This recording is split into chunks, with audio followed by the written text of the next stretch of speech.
All right. Good morning, everybody. It's another Tuesday has come around. It's 10 a.m. Central, and as we have been doing the last couple of years, it is NOMBERG Law Live. I want to welcome everybody back from Memorial Day weekend. It was certainly a time of reflection, a time of giving thanks to those who have served and continue to serve, and just do so much for so many. So thank you for those of you who are in that world. But as we have done for the last almost 4 years now, we have interesting conversations with people in their areas of expertise. And I've got my buddy Carlos Bilbao out of Toronto. How are you doing today, Carlos? Very well, Bernard. Thank you for having me. Carlos has become a buddy of mine in the last couple of years, even though we have never met in person. We Yes. we communicate and see each other virtually almost every day, if not every couple of days, in the sports hobby world, in sports collecting. We're part of a couple of different groups, and we have fun just talking about a hobby that we really get a lot of enjoyment out of. And one of those areas that has come along in the last year or so that has, I'm not going to say infiltrated, but is now an aspect of the world of collecting, as well as many other aspects of society, not just collecting, of course, is dealing with NFTs. And I've asked Carlos to come on. He's very familiar with what they are. And so that's why we're going to have a little discussion talking about NFTs, non-fungible tokens, and what they're all about. So, Carlos, thank you for making some time for us today. Hopefully, well, not hopefully, I know you'll make some sense of this because a lot of people are very interested in it, but not many people really know how it works or why it's becoming of importance.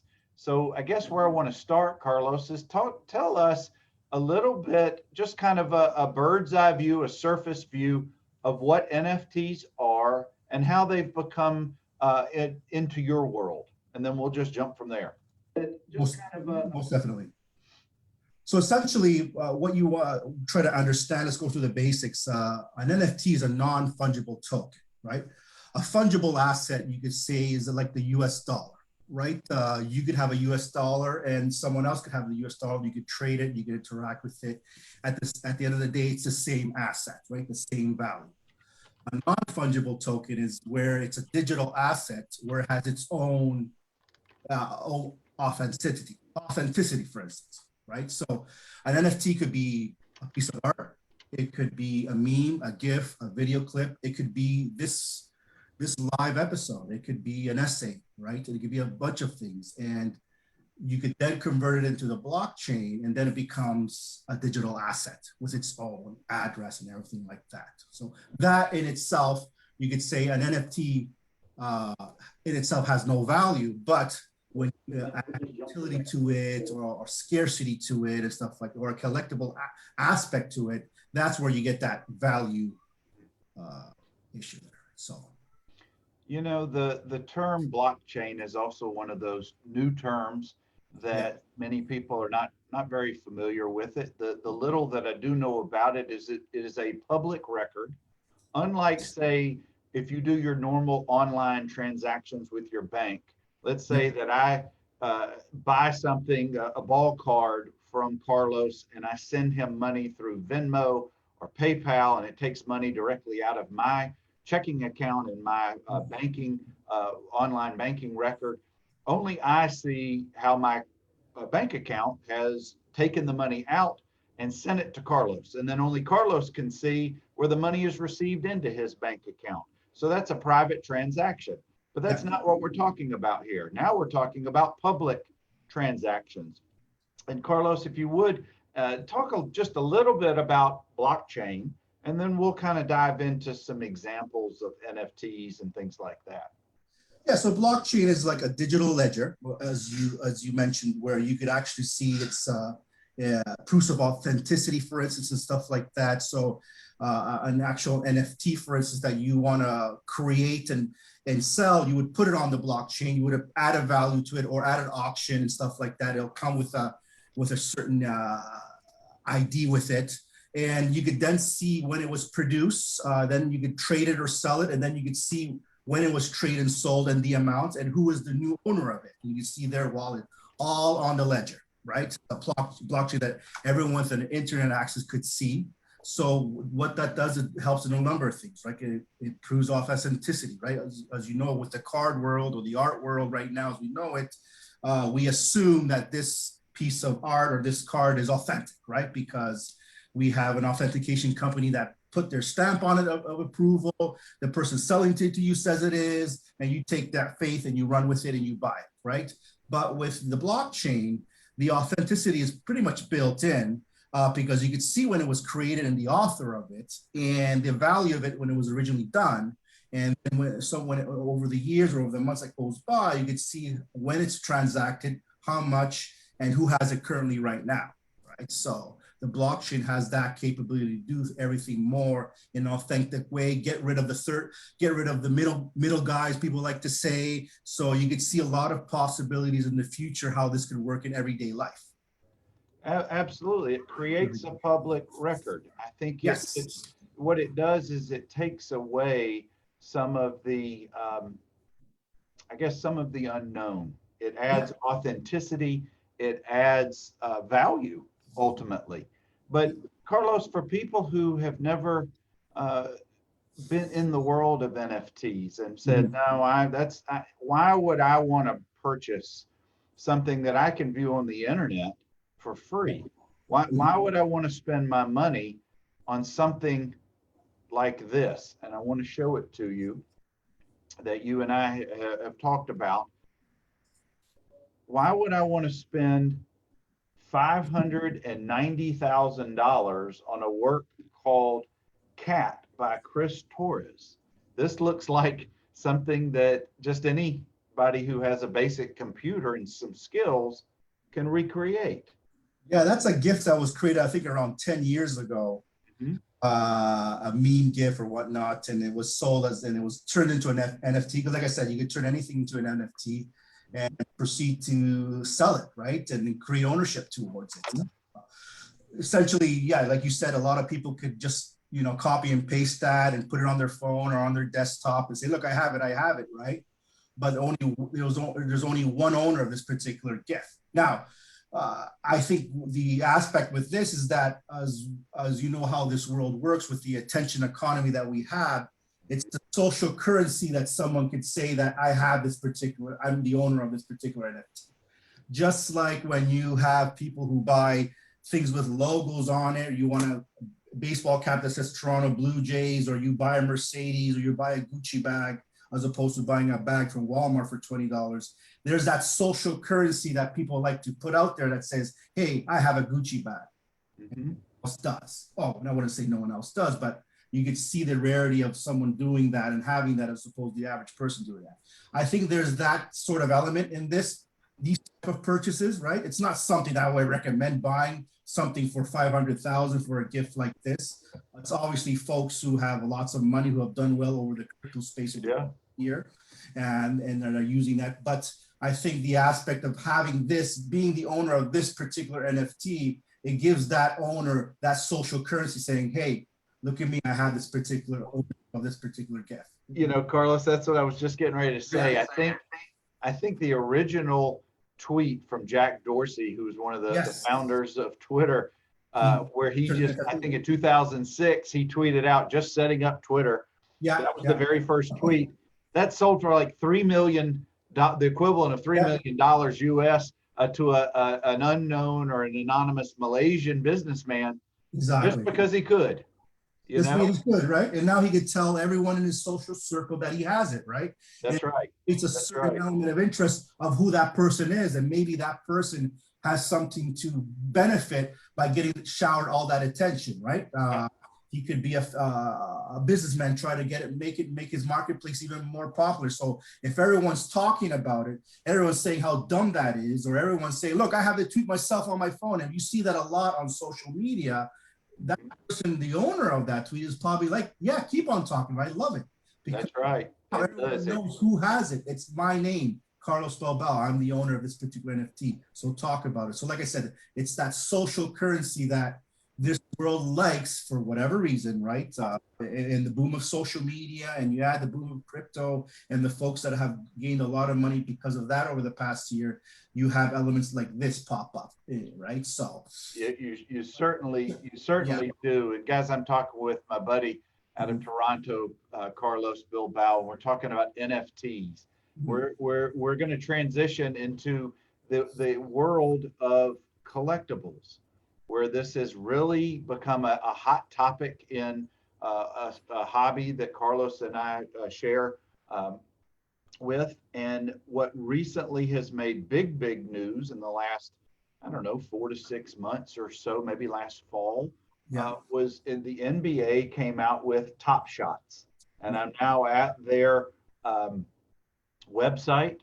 There has been, and what they are in basic, and I'm going to let Carlos take over, it's snippets of highlights. It could be a great dunk by LeBron. It could be a Chris Paul pass or something unique. And they have gone for 5 figures and 6 figure amounts. But Carlos, why would I want to own again something that I could just go to YouTube and watch for free? Exactly. Now, with Top Shot, they have the benefit of being one of the first ones out of the gate, right? With a lot of things in this world, being first out of the gate in a lot of aspects gives them that the ability to be the first ones out. It's NBA, which is a very famous brand around the world, not just in North America, as we all know NBA is very much well viewed all over the world. I guess when he talks about collecting moments and video clips and stuff like that, it's very similar to that collector that holds cards or art, for instance, stuff like that. I mean, we all, I think, as humans, have an element that like to collect. You know, we have folks that collect spoons, you know, magnets, cards, everything like that, right? We all, human nature likes to collect for the most part. So you have a lot of folks who see this as a collectible when it first started out, right? It's a video moment, yeah, like you said, you can see on YouTube, but like I said, once you turn it into an NFT, you are the proud owner of that particular moment, right? And that gives it that, and then it could be scarce, and that gives it the ability to transact it, right? So what you want to think about is, go back a bit when you talk about the video game space. I'm not a big gamer myself, but I've witnessed this with my son and his friends and stuff like that over the years. I mean, for the past 5, 7, 8 years, you know, they've been playing games like Fortnite,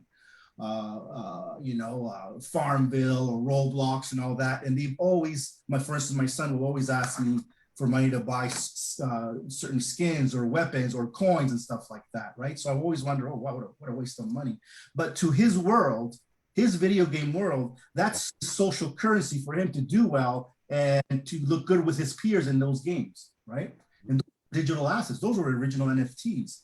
So I think that certain element you could put over here to the NBA Top Shot. So you probably have a lot of fans of the sport of the league, right? A lot of these players are world renowned, and you have the ability to collect a highlight of them that now has certain value to others, right? To a lot of people, it doesn't. Like you said, I can just watch a YouTube shot, but if I'm a LeBron James fan, I love to have that particular moment that he did in game 1 of the playoffs last year, like this dunk, for instance, and be one of the owners of the 300 that are out there, or in this case 49. It shows there, right? There's only 49 of these made, so it creates an element of scarcity, collectability, stuff like that, proud ownership, social currency, all that built into this particular platform. Right? So. Yeah, I think it really takes a real mindset that this is something that's not going away. It's not a fad. No. It is something that is part of our marketplace. And getting away from that cat gif that we saw, and getting away from the LeBron James or the Top Shots. Yeah. What about in the everyday world? Yes. Carlos, what if I wanted to go to the grocery store? Or what if I wanted to purchase a vehicle or even a house? Yeah. Where does the digital currency come into play there, or is it there yet? No, it's not. I wouldn't say it's there yet because you're talking about a crypto space that's very volatile. So the average person is not going to use Bitcoin to go buy a Starbucks coffee because the value of it to the person receiving the money, the Starbucks owner or the person buying it, could see it fluctuate at that very moment. So it's not doable in that respect. What you could see in terms of the crypto space or blockchains or stuff like Ethereum, for instance, that is building a lot of decentralized finance apps right now as we speak. You could see something in the future where NFT, for instance, could be made for season ticket holders for a sporting event, right? You as an Atlanta Braves season ticket holder will be able to get an NFT of the ticket. It will be numbered, scarce. It will have utility behind it where it allows you to get an autograph session with a certain player, for instance. You'll get jerseys throughout the year. You'll get a bobblehead mailed to you throughout the year. Stuff like you'll get a digital card of Ronald Acuna, possibly, stuff like that. Ooh, I hope so. Yeah. So that particular asset in itself now is on the blockchain. You could then, Bernard, sell that particular season ticket to someone else. That someone else who buys it could use it as a collectible because they know in 2021, the Braves won the World Series. So I want the 20,000 season, one of those 20,000 that were made as a collectible because that's the season Ronald Acuna won the MVP or won the World Series, right?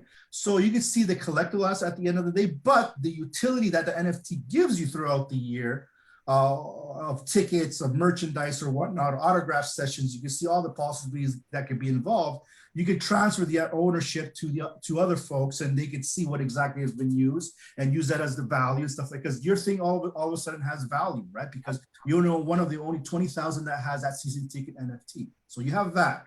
The blockchain could also do things like marriage licenses or birth certificates and stuff like that.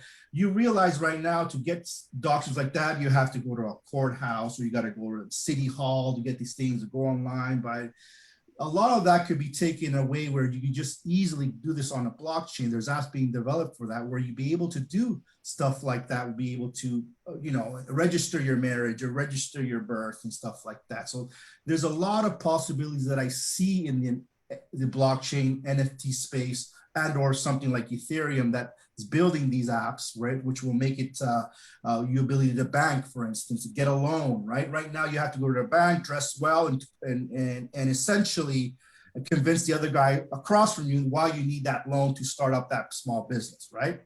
With the blockchain or Ethereum and stuff, they're building stuff where it's like building smart contracts where you build, if you accomplish X, you will get Y. So there's no human element bias or anything like that. So if I'm able to come up with 200,000, that will allow me to then fund my small business and I'll get that loan for 500,000.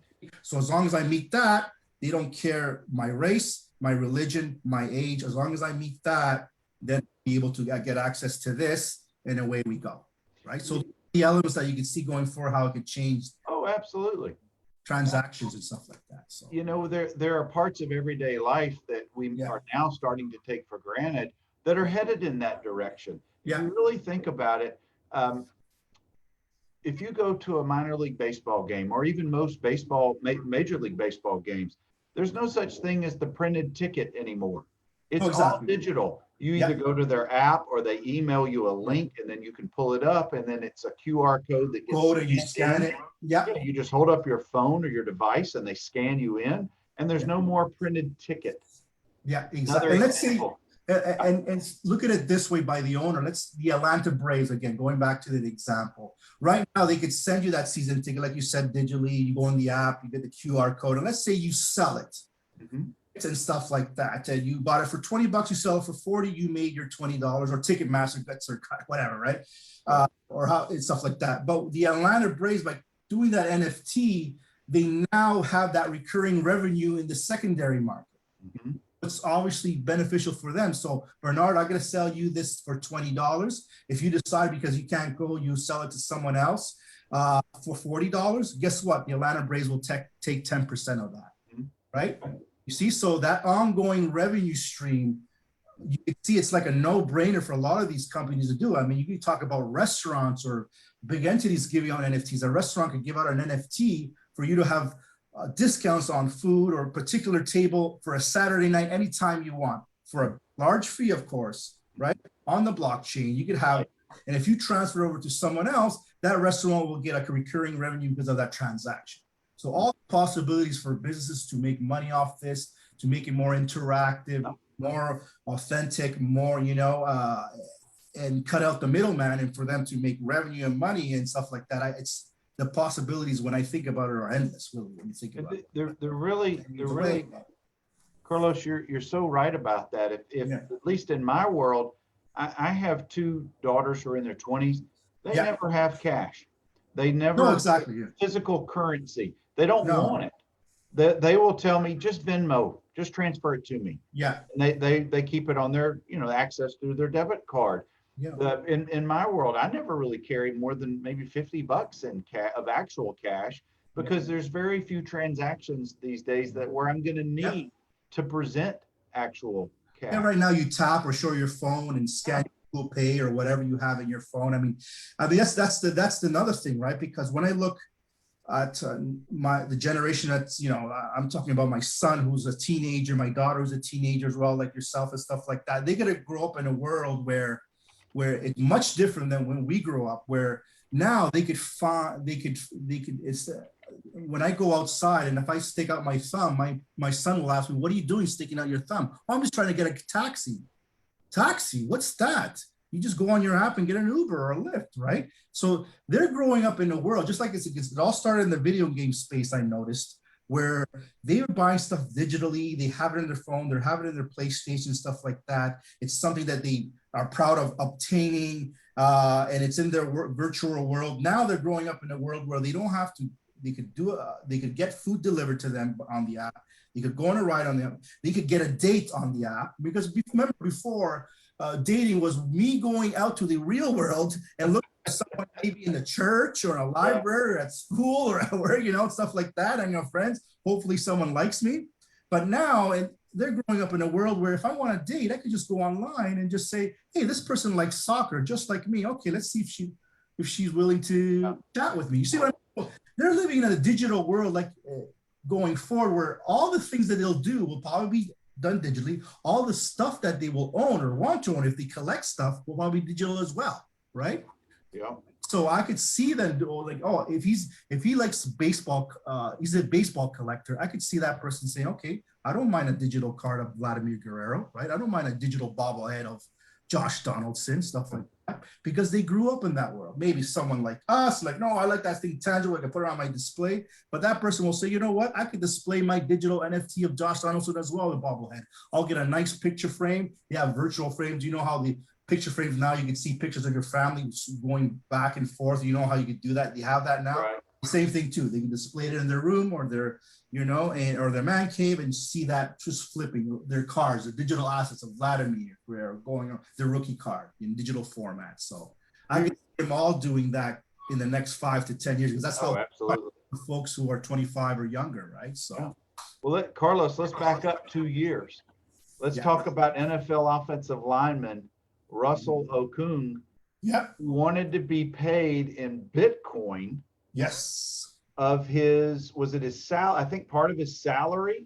His salary, yes. I guess what they would, I guess, take the money that he would make, his salary. I guess they get paid every 2 weeks, and they will send it to a third party who will then convert it for him in Bitcoin, right? So that's how it works. I mean, physically, the club still pays him in US dollars, but then he would send it to a third party to convert it for him in his account and then into Bitcoin. So always over the past, if he did this 2 years ago, he has done real well, right? Up until recently, where he probably lost 40% of that amount. He didn't sell it or turn it into fiat money or currency. But at the end of the day, when you look about it, if you add some context and then go back 2 years, he's done really well with that particular. Well, that's what I was going to say, Carlos. That's while this football player and maybe his advisors were pretty knowledgeable about Bitcoin, digital currency, and how this works, I suspect they were also either at that time educated, or certainly now educated, about the volatility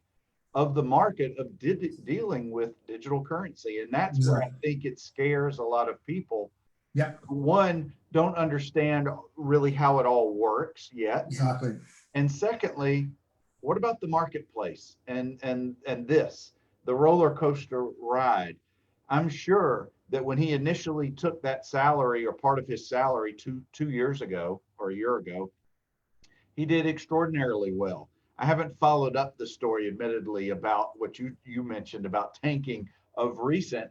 But if you're, I think if you're in it, you gotta be committed to it. You gotta study it. You gotta Most know of what's going Yeah, on. I mean, a lot of people got into the crypto space because they did it as a hedge against, the mass printing of U.S. dollar or central banks around the world, right? There's that libertarian streak as well. The government's printing a lot of money, a lot of stimulus, and everything. Especially recently now with the pandemic, a lot of stimulus was created, so a lot of dollars have been created over the past 6-8 months. So a lot of people got into crypto with that mindset that it's a hedge, right? Because it's something like Bitcoin is scarce. Only 21 million are made, well, will be made over the course of its existence.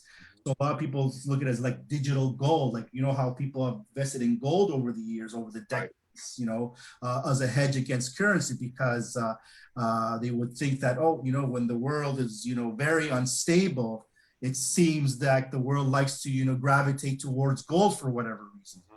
Mhm. And now the younger folks are seeing that same type of mindset and putting that into crypto, right? They're not going to go into get gold because they don't want to store it, they don't want to carry it, they don't want to put it in their security deposit like a lot of the folks did back in the day.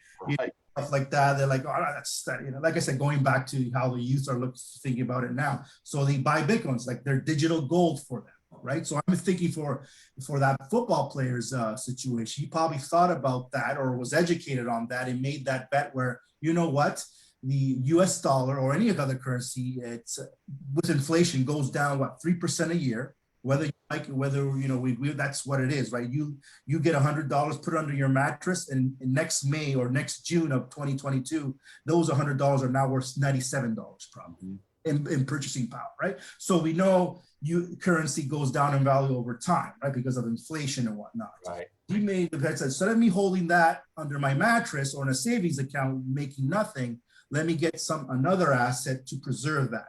And I mean, no one could predict that it would have gone probably so high and stuff like that so fast, but I thought maybe over time, that's much better than holding it in cash over time. Right? So It's all so interesting. I'm talking with my buddy Carlos. We're talking about cryptocurrency and more specifically NFTs and just kind of a little bit of all over the landscape. But Carlos, before I start digging in my backyard and burying my coins or my gold in my mason jars, let's conclude by talking. If I want to get into this area, this marketplace, yeah, and I have a limited funds, a couple $100, maybe yeah, $1,000. yeah. Where could I start just to see what it's all about? And I'm not going to lose my proverbial shirt Well, exactly. doing so. I mean, like with anything, I always suggest folks to do a lot of reading, on a particular thing. I mean, you're gonna have to enjoy it, because I enjoy my world. Is a lot of it is finance, investing, collectibles. So this all plays into what I understand. So when I read about it, I actually enjoy it. I like it, but maybe the average person will not. But at the end of the day, a lot of reading. But to get to make it simple, for you to participate in NFTs, first you would need to buy crypto, right? And that entails opening up an account in something like Coinbase. And a lot of people have heard, it just went public last month, IPO. Coinbase, there's Gemini that's owned by the Winklevoss twins, from the Facebook movie. There's Binance. So there's large exchanges, about a dozen of them, that one could buy crypto, like Bitcoin, Ethereum, and the hundreds of other crypto exists to this day, right? Like I said, a lot of reading entails in terms of, if you want to get into other coins and stuff like that, I would definitely encourage a lot of reading in terms of the utilities those have, what they aspire to be and stuff like that, because it's all in the very early stages with these things. Mm-hmm. Get the crypto. You get it in an account online. Like you said, you will have to open an account, just like you open up an account in a bank. You have to provide ID, your address, and stuff like that. Then you would tie in your checking account or your credit card to it and proceed to buy in the marketplace, right? Once you have your coins, You could either leave it there, well, they'll hold custodial of your coins there, or you could transfer it over to a wallet. You need to transfer that to a wallet like MetaMask first. MetaMask is very popular. That's the most famous one. It's essentially like a hot wallet where you then transfer your coins, you know, and then once it's in that wallet, you could then go participate in these marketplaces that sell NFTs like OpenSea, right, and stuff like that are very popular. Where you go in, but you need to do that. Go to exchange, buy the crypto, and if you want to participate in NFTs, get something like MetaMask to transfer those coins over there, so you'll be able to purchase in marketplaces that offer NFTs. If you're not interested in the NFT space, then if you're just interested in crypto, yeah, then you can just easily just buy them and hold them in something like Coinbase, Binance, or stuff like that, right? So Gemini. You make it so easy. Carlos, yeah, I know it's described it just so compact right there. Do your research, open an account, purchase your coins, get a wallet, and now you're ready to jump in. But you got to do your research. You got to do it because there's fees involved. It's instant, because sometimes when you transfer money from your checking to your savings account, and you can see it almost in real time how it's being done. When you transfer, let's say, money from your checking account to your Coinbase account, it's not instant. So sometimes you'll be like refreshing, what's going on? What did I do? Did I do something wrong? Sometimes it takes half an hour to arrive and stuff like that. Okay, now I have $300 worth of $300 worth of cash in my Coinbase account. Now I could go buy Bitcoin. Now you don't need to buy. You could buy fractions of it. You don't need Bitcoin's worth 35,000 a coin. Now you don't need 35,000 to buy one. You could use $300 and buy a fraction, like a 0.0001 of Bitcoin. Right. It's almost like getting pre-approved for your financing when you're buying a house. You got to do all this stuff before you can get ready to do what you really intended to do. No, and it's important. Like if you're planning on investing, trading this, going in and out, keep in mind that because of the fact that you give your information, opening up these accounts, it does create a tax event, right? So you need to be aware of that, right? So if you're buying it and then it goes up 20%, great, let me sell this. Keep in mind, then you have to report that in your tax. That's right. I mean, that's everywhere. I mean, that's what we all have to do. I know not everyone does it, but keep in mind, you pretty much guarantee with the interest that this has, the government or the tax authorities are taking more interest to it, and eventually regulate a lot of this stuff, which is good for the space overall going forward. I think once you get regulated, stuff like that, you'll see less fluctuations and stuff like that. You'll see an NFT world that's much more user-friendly, probably much more transparent in a way, much more understandable to the average person, stuff like that. So that will come with time, I think. So, yeah. Oh, Carlos, such great information. Thank you, really? my friend, for sharing about NFTs, cryptocurrency, and what this digital world and space looks like these days. It's great information. Yeah, it is amazing. When I dove into it a lot starting last year, I remember during the pandemic, you have a lot of time to read, learn new stuff and stuff like that. And I had a friend who kept on saying, you got to buy this, you got to buy that. I'm like, no. I'm buying sports cars. That's doing way better. That's doing great and stuff like that. And and people, my friends, oh, you got to buy Tesla. Look how great this is doing. Look, I guess we're all doing great, but that's good. I understand the card world. I'm doing that. But then I'm like, okay, let me look at this crypto one. I'm like, oh wow. So the more that I read about it, the more I understood it, the more eye-opening it got for me. Yeah. But with anything, like I said, I always tell everyone that now approaches me, what should I put in this? I go, listen, you do your reading. But I always advocate something like maybe 5% of your portfolio, nothing crazy. I wouldn't tell you to put your kids' tuition money in there. Whatever extra money that you have, a discretionary, the money that you probably saved up for not going to restaurants or vacations and stuff like that, that $5,000 or whatnot. Yeah, go ahead, get educated, choose the coins that you like, and welcome to the world, right? And enjoy, right? But like I said, volatility involved, but that's part of the ride, right? The excitement of it. It is until you've become resistant and you just want to bid on that Nolan Ryan rookie card you've been eyeing for a long time, and it's tied directly to your credit card or your checking account.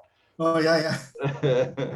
Well, Carlos, thank you again for your time and spending sharing your experiences and your expertise on our show, Nomberg Law Live today. I really appreciate it. No problem. Thank you. Thanks for having me. Absolutely. And guys, as we try to do every Tuesday, these 30 to 35 minutes just fly by every week, but I enjoy these conversations because it really is interesting conversations with people in their areas of expertise. And again, I want to thank Carlos Bilbao, my buddy up in Toronto, for spending some time with us today. Guys, we hope that you all have a safe week coming up, and we will see you again next Tuesday. Take care.